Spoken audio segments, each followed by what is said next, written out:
everybody watching. I hope you're well. I hope the semester is treating you okay. It seems to just, I keep on saying it this semester, but it just feels like the fastest semester there has been. I don't know why. Second semester is always fast, but this year it just seems to be flying by, which we'll see there on the pacer in a second. Just a few things that I want to point out. We'll just do really just very quick. It's always the same format. I like the same format, just purely just a few things to add to the admin tonight. Just to remember to look out for announcements. The pace I'm going to show you in a second. Please make use of the resources as you are starting to, obviously keeping that end exam in mind. So the resources on ARC, and then very importantly, and that I'm going to put on the screen quickly now, is that final ICE date, which is the 12th of October. Please, there will be no late submissions or acceptance, just purely because it is a tight deadline on my side.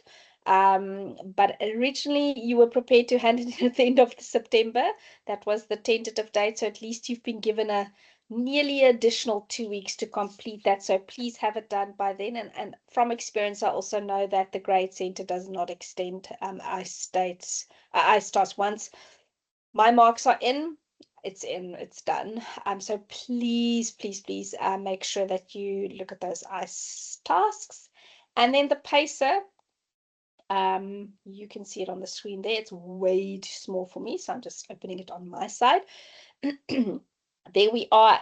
That's why I say it seems to be so quick. We're busy. We started with learning units 7 today. If you've stuck to the pacer, not today, sorry, this week. So strictly speaking, you should be working through it probably about halfway now. What's nice with a lot of your chapters, at least 5, 6, and 7 and 8, sorry, you've got 2 weeks to work through it, which is lovely. It is a nice pace. Just learning unit 9 again, when we get to the end of the semester, you're going to have to work a little bit quicker. Right, so excuse my voice, all the croaky voice and all the clearing of my throat. I'm still recovering from a cold, and it seemed to have affected my voice a little bit, so my apologies if I sound weird. All right, any questions from you, Malini? And of course, those of you who have got questions, you're going to have to email me, which I would love to hear from you, so that's great. But do you have any questions so far on anything admin or anything related before we head into the theory? No, I think I'm fine, Marley. The only question I think I've got it answered was that, do we have to write our final exam online, or can we have the option to go onto site?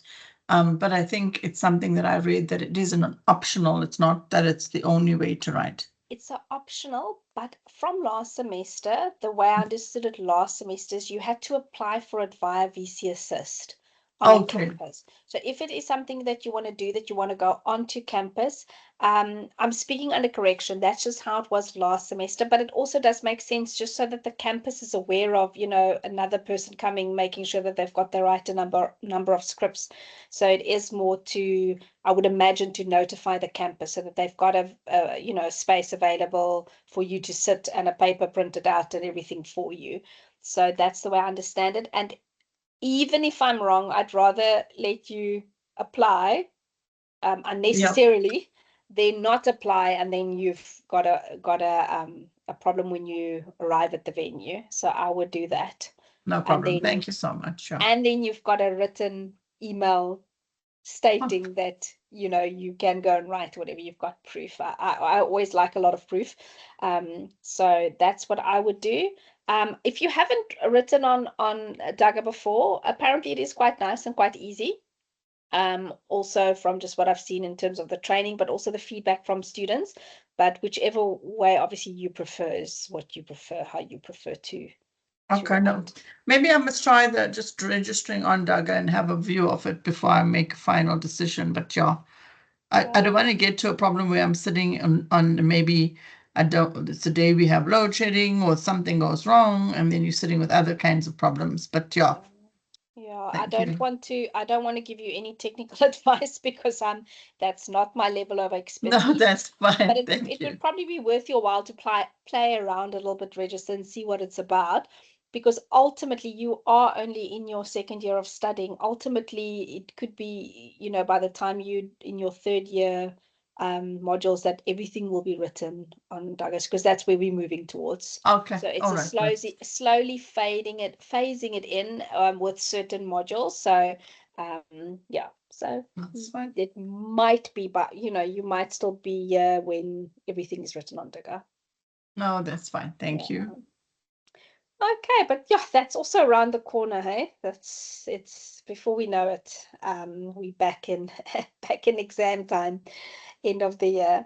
But yeah, just remember also if you're looking at this pacer, going back to the pacer now, sorry, is ultimately, or especially with the exam module, is keeping up to date, making sure you're keeping up with the pacer. And if you do, I don't know, and those of you watching later on, if you do happen to have a little bit of extra time, some of you might be have a few moments in a school holiday, maybe if you've just put some time aside to just catch up if you've fallen behind, just so that you don't get to just before the exam and you need to cram it in.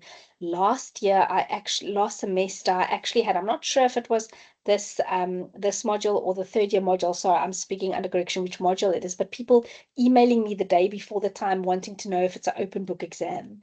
And that's a scary place to be in because it is not an open book exam, which means you really have to study well in order to be able to obviously write an exam. So please be prepared from early on.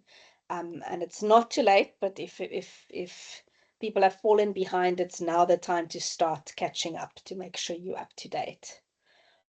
Right, so this unit is quite a nice unit, information management, specifically for those who also do, and I'm not sure if you're in the same group, sorry, I'm busy marking so the names in different groups are like really overlapping everything. Are you doing digital entrepreneurship yet? No, no, no. I'm Not yet. doing, no, not yet. Probably next year only. Oh, hold on. Are you in the BBA group or in the Yes, I Bent am in group? the BBA Ah, group. okay, no, sorry. The Bent group, they do that. I don't think the BBA No, yeah, I students do haven't that. seen that No. module in our subjects. Did you see it or No, no? no, Oh no, didn't. no, I don't think. I think it's only in the BN program. Sorry, because you're two different groups. You're the BBA group and the BN group in this in business management too. Okay, but this is none, so they'll go into a little bit more detail on this later on. But this is really an interesting unit, information management, because ultimately the business is dependent on information to make decisions. And we're constantly making decisions, and ultimately our decisions can only be as good as the information, the input that we get. So this chapter is information management.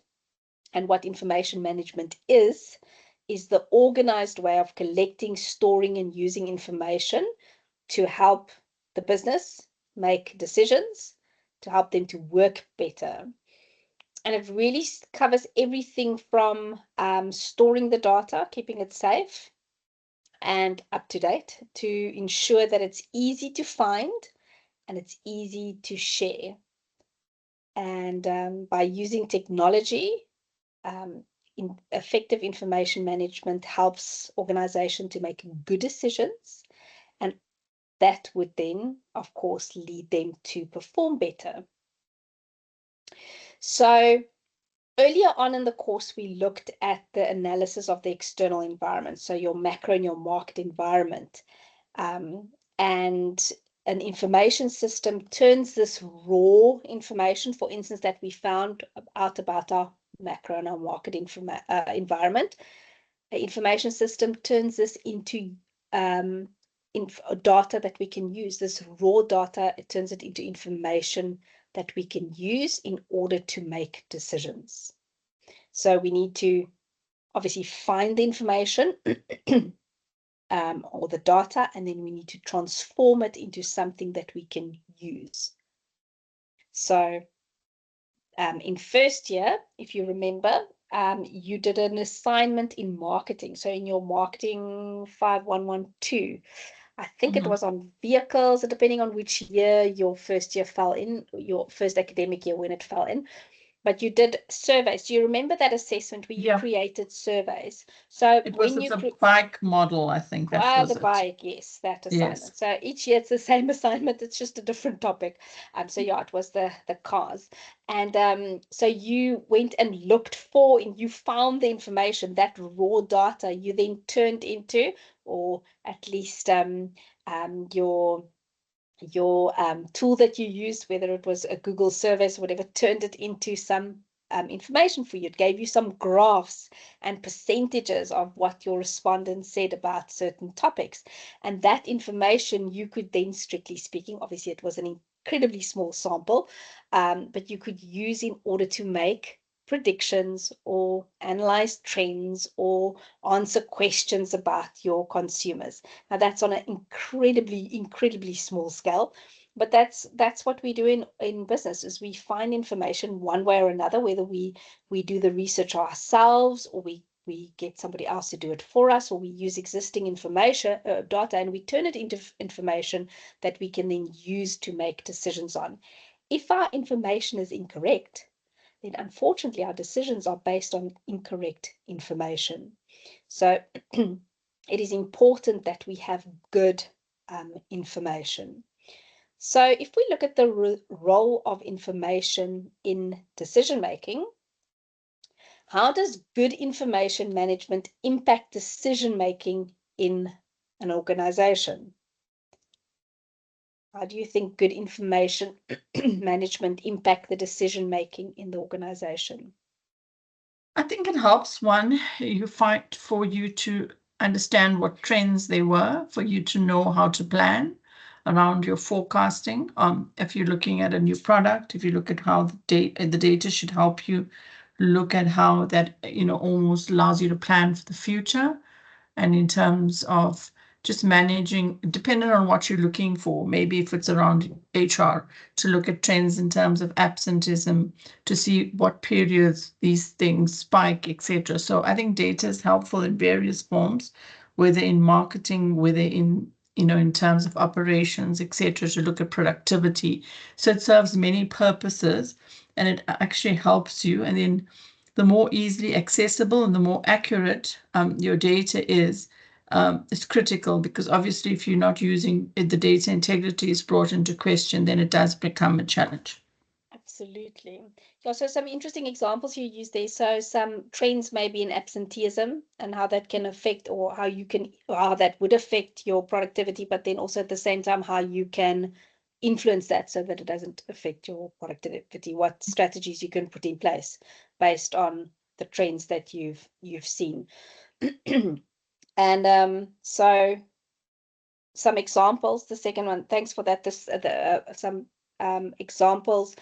If you're looking at a retailer, for instance, if they don't track their inventory, so something that you are or will be doing soon is retail management, and you will be in third year, you'll be doing supply chain management, and maybe some of you are working in the retail industry where you are working with stock, and if you don't track your stock properly, if you're not keeping track of your inventory, you might be either over ordering, which would mean you've got unnecessary costs, whether that's warehousing costs or insurance costs, or you are under stock, which means you are turning away customers. Either way, it's not going to be a good thing for your sales.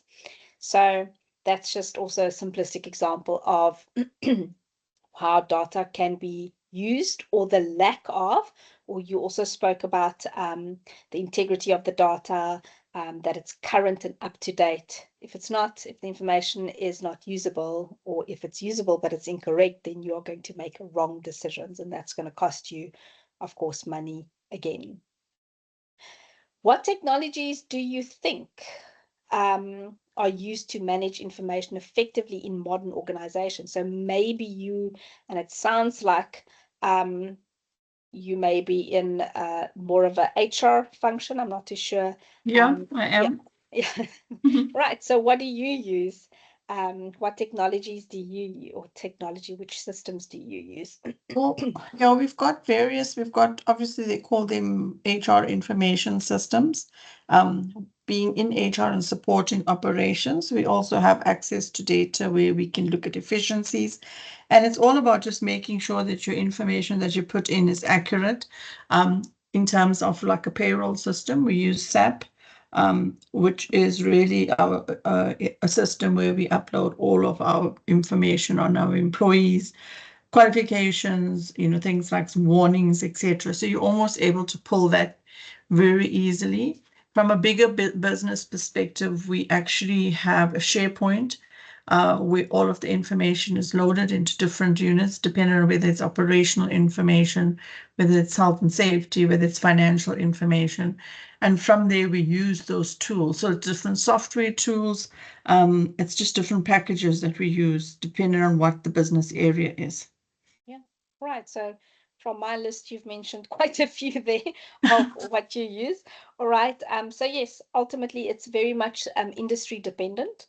Yeah. Um, right, but you'll definitely have your ERP systems and most likely some CRM software. Yeah. And again, the bigger the organization, the more money there is available to customize these systems for them. So lots of different tools. And for the small business, there's free analytical tools, for instance, online, and smaller products that's most likely for free for the small business. But just because you're a small business doesn't excuse you from not keeping your information in an orderly and efficient manner. All right, so what are some of the challenges? So if we look at the challenges when it comes to information management, so some of these could be, for instance, data overload. That could be a challenge, as well as ensuring that the data is accurate. We've mentioned this quite a few times. The security of the information, and Yeah. integrating the data across different systems. And again, you also spoke about the different systems in the different areas within the business. So that could be some of the challenges. I'm suspecting a lot of AI solutions for all of these challenges will be will be on the horizon quite soon. But those are just some of the challenges. Any challenges you could add to that? And no, I also just sometimes think it depends on the access of information and the input of information. And also with AI, the ability of breach of, in terms of the risk aspect that comes into that. And also just in terms of, I think you've got it on the screen here, a lot of with the way obviously the bigger businesses, there's a lot of data that you do pick up, which means from a competitive advantage, a lot of it, if you're a listed company, is available for everybody, so competition becomes very critical, and making sure that you have systems that are aligned with global standards becomes, is critical in terms of machine operations, in terms of how we manage certain processes. And what I've seen, for example, we recently did a migration, and if your information is not accurate, what the challenges are when you have to recover information if you haven't stored them correctly. So a lot of it comes to making sure that you've got the right skills in those roles, that the people that are actually putting information into the system are trained, and that our systems also are upgraded from time to time to meet the relevant standards. Yes, and then also the correct process being followed when you are doing updates or when you are doing migration, that the correct um, procedures are followed. And so I've been in situations where so you're speaking about, so for instance, information lost, information is lost, and the immediate aftermath of that, waiting for the information to be either recovered, and the effect that that has not only on efficiency and productivity, but also on the reputation of the business. So that's something you can't necessarily always recover from quite quickly. Yeah. So, yes. And unfortunately, when everything goes well, we don't really see that. It's where, it just, that's how it should be. It's when everything goes wrong, that we are aware of how important it is for correct planning for these things. But yes, absolutely. And so that kind of also leads, so we've jumped and we've covered, but it also leads to the what do you think happens to organizations if they don't properly manage its information? And ultimately, it's if you look at the last one again, damage to reputation, because anything, if you make the wrong decisions, that can affect your reputation. If you put your clients, your suppliers' information in jeopardy, your employees, whoever it is, their information in jeopardy, all of that leads again back to damaging of their reputation, which is a very real modern risk that we have. The flip side of that, of course, is the incredible sometimes cumbersome ways we need to deal with information because of legislation. So, for instance, if we're looking at specifically now information about stakeholders, the POPI Act can make all of this sometimes also too complicated. So, and then that competitive advantage, you also touched on that. It can obviously help us make better decisions, help us to make faster decisions. From a marketing point of view, it helps us to get better insight into what our customers' wants and needs are, which means we can support them better, we can support our different departments better with information, and ultimately stay ahead of our competitors. We can identify trends, as we said, and our consumers' needs. So ultimately, we can personalize the offerings and the way in which we collect data, specifically in marketing at the moment, when we look at algorithms and finding information about consumers, we are able to get so much more information, but then obviously what we do with that is so much so important. All right, so if we look at, and just a reminder there of your resources, but before we move on, do you remember what, no, you would remember because you're working with it, but for those of you watching, if the recording and you're not working with these type of systems, you might remember from at least marketing as well as business one, what is an information system? So in already, just from personal experience, Malini has actually mentioned this now already, but if you don't know, I would probably recommend that you press pause and think about it if you're watching the recording, and think about what is an information system and what do we use it for. So there we go. We use it for decision making. And if you do not work with an information system, you are definitely the input to the information systems. So you would definitely, your information goes into your information systems as a consumer. Right, so from a consumer's point of view, information system is where our information gets stored by the business in order to make decisions based on our needs and preferences. So if you have one of those loyalty cards, so you might have a Woolies loyalty card or a Checkers a loyalty card or a Clicks loyalty card, and Clicks were actually the forerunners of this. It's awesome for us to have loyalty cards because we get something in return of as consumers. So if I go and buy a Clicks and I swipe my card, I get some points, and ultimately I can redeem those points. If I shop at Checkers, I get a better price and I get personalized offerings. But what does Checkers or Clicks, what do they get in return? Why are they doing? Why do they give these loyalty cards, for instance? I think besides tracking what you buy, it sees what the common products you have. So you almost have, for example, you'll see that if you go back into your Checkers card, it'll show you things that it just shows you a shopping list made up of all the things you buy over a certain period of time. And also sometimes you find that the certain specials that link to you get little discounts, etc. So it's almost used as a tool to market and to obviously retain you as a customer.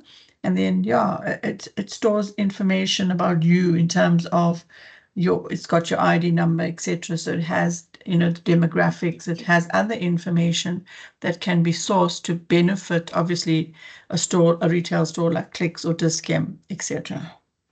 Absolutely. So it is, first of all, in order to get the card, in order to get the benefit of using the card, you had to complete a form where you gave Yes. your demographics. So what you spoke about, your demographics, so they can then track spending of you within that particular demographic target market. So they know exactly that Marilee bought um, uh, tastic rice at this particular Checkers, and she does it every month, and this is, some product that she keeps on buying, and they can obviously, they're not interested in me as a person, but they're interested in me falling into my specific target market group. So they know in terms of what they should stock, Mhm. like you said, the products, and then also what preferences are, because most likely they're complementary products that they can then see um, that consumers within my specific group enjoys.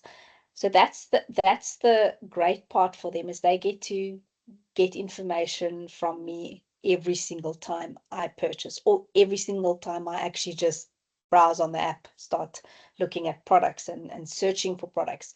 So that's a great way of getting information to predict trends to help them with their forecasting. Of course, it's also evolved into a fantastic loyalty tool. So, because of the points, because of the personalized offerings, the consumer would go back to them. So it's a great way for keeping customers. What's quite interesting about Checkers, because Checkers actually now has a great loyalty card. They actually, and depending on how long you've been around, quite a few years ago, when companies started. So Pick n Pay, I think, was the first retailer with the loyalty program. Checkers actually in their advertisements stated that they don't believe in loyalty programs. They believe their prices speak for themselves. And it was in their TV adverts that they were quite adamant. But now they probably saw that they wouldn't get a wouldn't stay ahead if they didn't have a loyalty program. So now they've got one of the better ones. um, so it's interesting how they've also changed their view on loyalty cards. And again, if you look at some loyalty cards, there's actually very few benefits in for the consumer, but ultimately a lot of benefit for the business itself. So we are input. So even if you don't work with any information system or haven't worked with one yet, you have been involved in one at least. But your information system is the people, the procedures, and really other resources that collect, transform, and disseminate information in the organization. Right, so at any point in time in Checkers, employees can pull up information from the information system to tell them what is the spending pattern of my Marilee's demographic group. Specifically, I live in Port Elizabeth. What is the spending patterns? What products are preferable? They can find that information quite quickly, because the raw data would have been converted into useful information for them. And then you can see there on the screen your different components on the information system, or in the information system, is the hardware. So that's the physical components of the actual computer system, the software. So these are the programs, the software programs that we use. And then the human resources, they are the people that operate the information system. That includes both the specialists as well as the end user. But ultimately, our information is just as useful as the quality that's been put in there. So if we stick with our checkers example, just some examples of the hardware resources, some very basic examples. These would include computers or laptops, your servers, your barcode scanners, and printers. And some of the software resources, you've mentioned a few. We could look at very basic ones like Microsoft Excel. That would be quite a basic one, again, depending on the type of organization, going all the way from a one-man business to a big organization like Checkers. Accounting software like QuickBooks. You spoke about SAP. And also your Google Drive. And then your human resources, these could be your IT technicians that's going to install and maintain the systems. You might have a database administrator who manages the data storage and the access. Might be the salesperson who uses the system and enter the information into the system and manages analyzing the information, the reports that they are able to draw from these systems.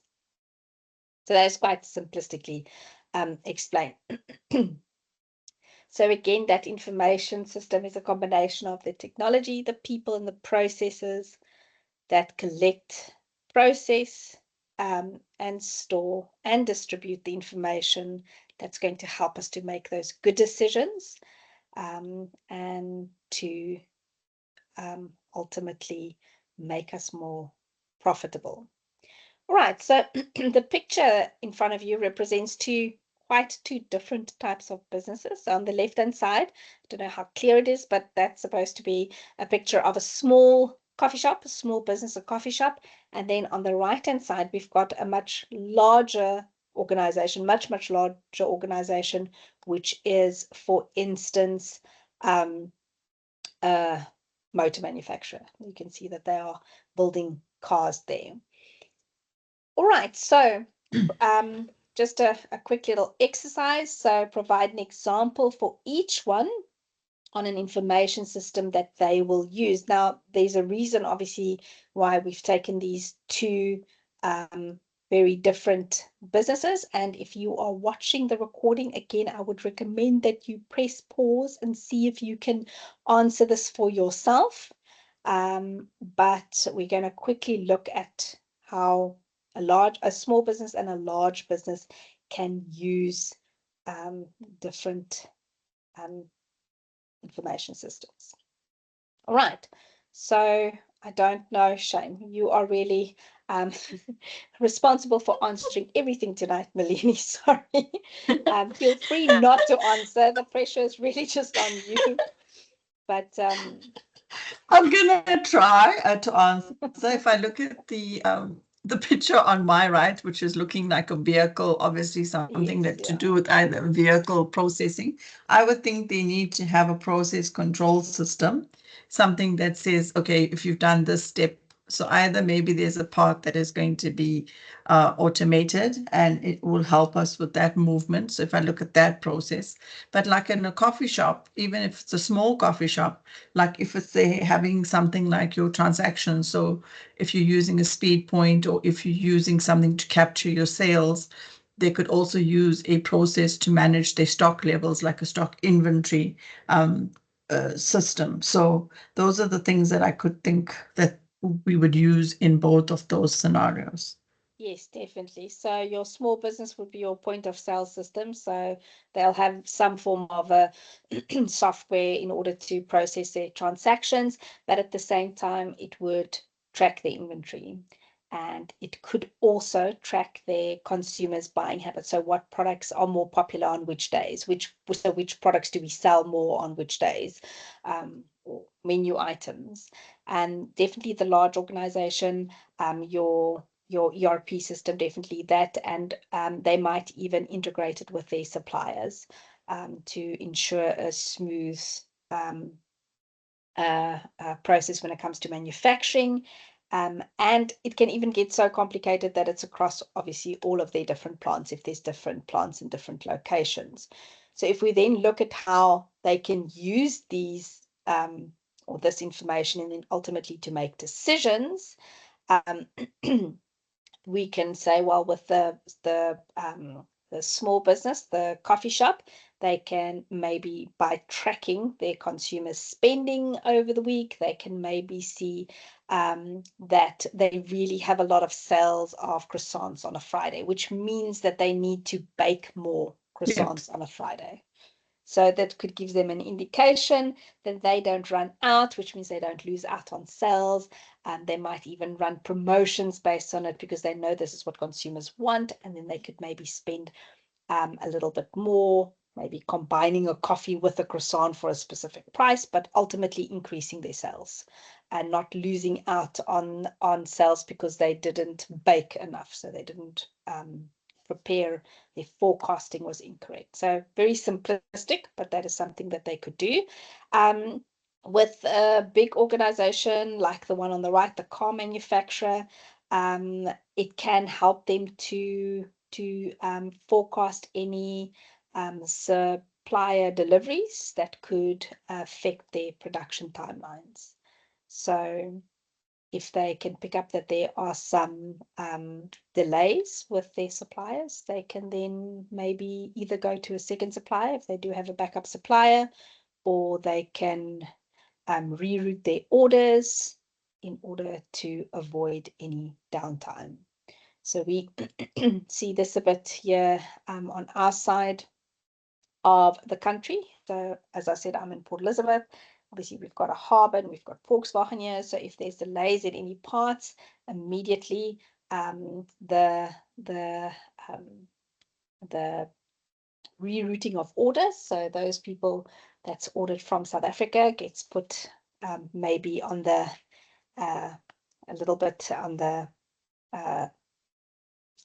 sidelines when it comes to the orders, to first fulfill the international orders, to not miss the deadlines when the ships dock in the ship dock in the harbor to collect vehicles. So that's just rerouting the production then, or the customers, the orders, so that you can fulfill the most important orders first, the ones that you might have penalties if you don't meet. Right, so ultimately these systems turns data into insights, helping the business to make a better and faster decisions. So from the beginning already, Melanie, you've mentioned the importance of how the information, the accuracy and the timeliness of the information, and that is really, really important. So some of the characteristics, so first of all, the quality or the accuracy of the information. So you need to have accurate information to avoid costly errors. So for instance, a financial report showing correct profit figures ensures that the business doesn't overspend or under budget. The flip side of that is if the figures are not correct, they're going to overspend or underspend, and that would affect ultimately the profitability of the business. Then the relevance of the information, right? So a bakery reviewing customers' feedback, like that little coffee shop example there. If they, for instance, look at information that is not relevant, this bakery, so they're looking at feedback, let's say, for instance, on muffin flavors and not cookie preferences, they will then be able to improve their muffin recipe and not their cookie recipe. Very simplistic example again, but only relevant data supports the specific decision at hand. We don't look at information that's not specific to our problem at hand. Otherwise, we're not going to make good decisions. The quantity of the information or the sufficiency of the information. So if we're looking at, let's say, for instance, that assignment that you did in first year in marketing, you only had most likely 10 respondents. Now, in reality, that is not sufficient information at all to make decisions on. Again, it applies to the same principle if you're looking, for instance, at sales, you're looking at sales data. You're not going to look at 1 month's sales data in order to make decisions, but you're going to look at most likely 12 months so that you can see a trend. So you need enough information to get a full or a better picture so that you can make better decisions. Then the currency or the timeliness of the information. So you want up-to-date information in order to avoid delays. Right? So you need information that is current or timely. So that is the first part there, your characteristics of the information. And then we've got the costs of information. So acquisition costs, right? So this is, for instance, when you have to pay for the information. So you might pay for a market research company to do surveys so that you understand your customers' preferences. And this might be quite costly. It depends on the type of research that they are going to be doing. The processing costs, so hiring a data analysis to analyze the data, to sort the data and to analyze the data. You can obviously use software. There's brilliant software, but again, most likely in order to integrate it with your existing systems, it's going to cost you money. So it's to get that, to make the data useful, to turn it into information that you can use. And then storage costs, so paying for cloud storage, so that you can save the data or the historical data. So it's the cost of keeping the information safe, but also to be able to access it over time. Retrieval cost, right? So paying a technician to recover archive files, for instance. So the time or money that you spend retrieving stored, and in the example that you used, lost information, that is also retrieval costs. And then communication costs, the cost of transmitting information to the decision makers, whoever needs to use the information. So this would include, for instance, sending large data files to branches across the country, using secure internet services. And you also spoke about the risks of using certain tools. You spoke also about AI, the risk of potentially the data not staying safe if it needs to be safe and secure. That is one of the risks. All right, let me just change that slide. Then if we look at our different types of information systems, so we've got our operations information systems, our management information systems, and then just other classifications. And we're just going to end off with these three. So our operations information systems, or TPS, transaction processing systems. An example of that would be, for instance, like we said, that a restaurant or supermarket checkout system that scans items. It calculates the totals, it updates inventory, and it records the sale. And we use these transaction processing systems to handle routine day-to-day transactions quickly and accurately. Then our process control systems. These systems monitor and adjust each step in real time to maintain consistency and safety in production. So like our car manufacturer there, they could use, for instance, robotic arms controlled by a central system to weld parts, assemble components, and paint vehicles. And this, obviously, the process control system would map out this process. Then our office automation systems. These improve the productivity through tools like word processing, spreadsheets, emails, and calendars.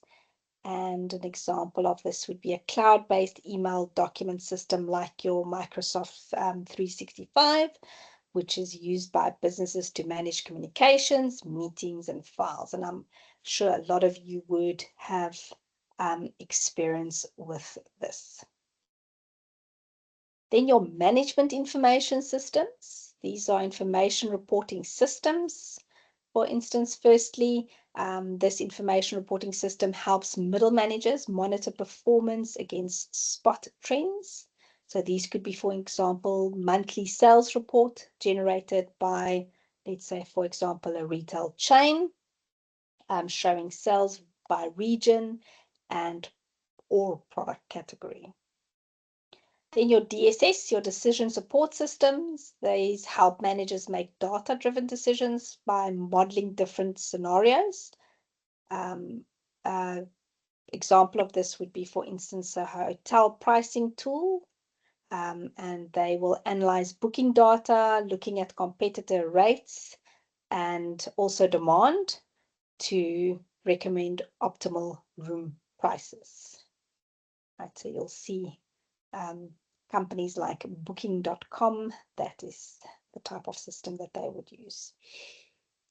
And then your executive information systems, these give top executives quick access to high-level data for strategic planning.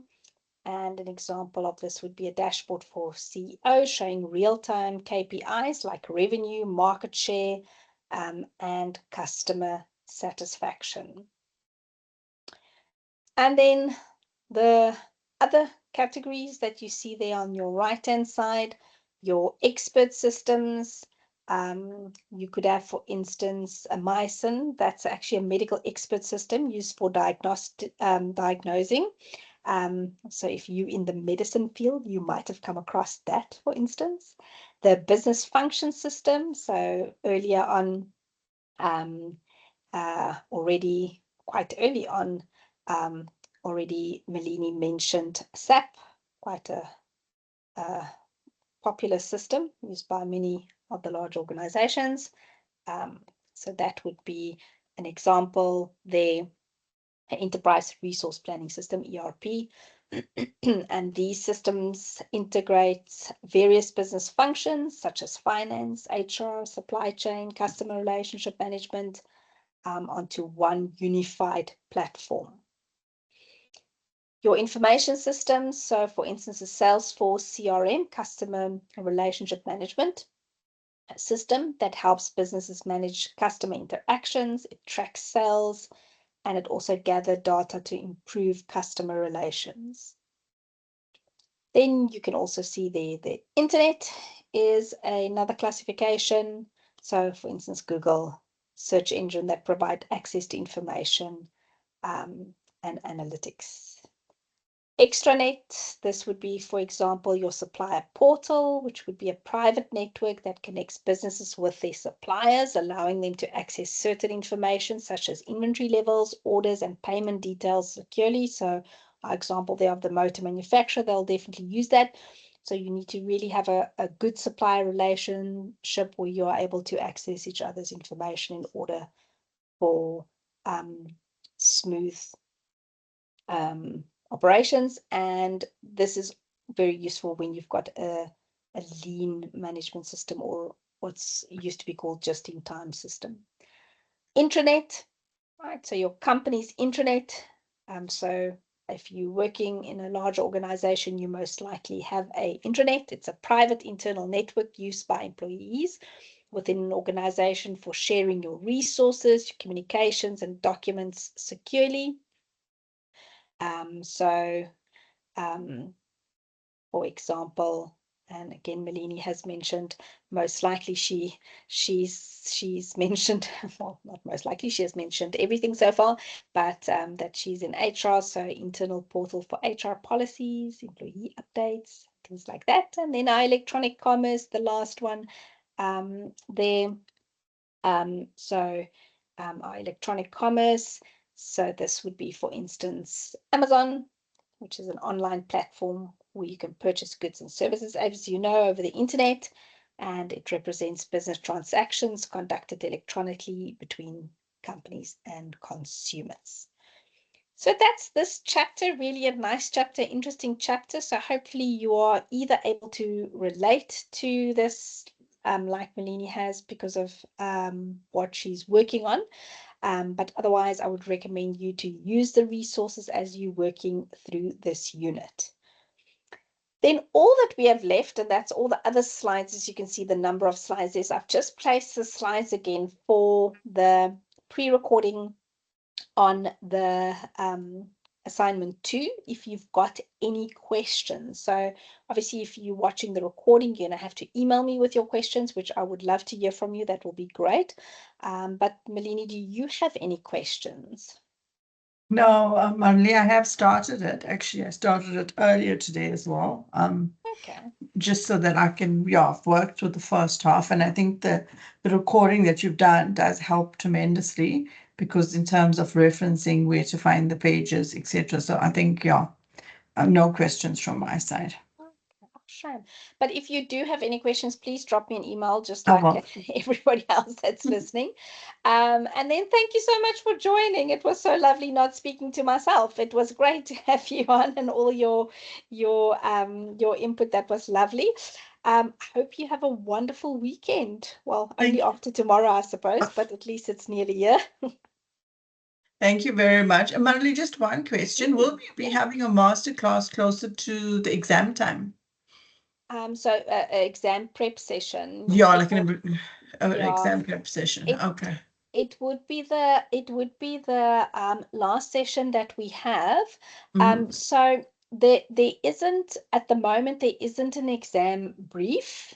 Okay. So there isn't really a information that's out to my knowledge yet. I might be wrong. I just need to go and double check that. I'm not in exam prep um, mode quite yet. But yes, we'll have a exam prep session, which would be the last session then before the end of the semester. Okay. Which the last, sorry, I don't know when we see each other the last time. I don't have that open in front of me, but I know online classes end the 30th of October. So the closest class to that. Sorry, I don't have your calendar open now at the No, moment. no, no. But I yeah, think I did see it on your schedule or your module pacer. it would be the Yeah. last one, Yeah. yeah. Okay. Perfect. Okay. Thank you. That's all from my side.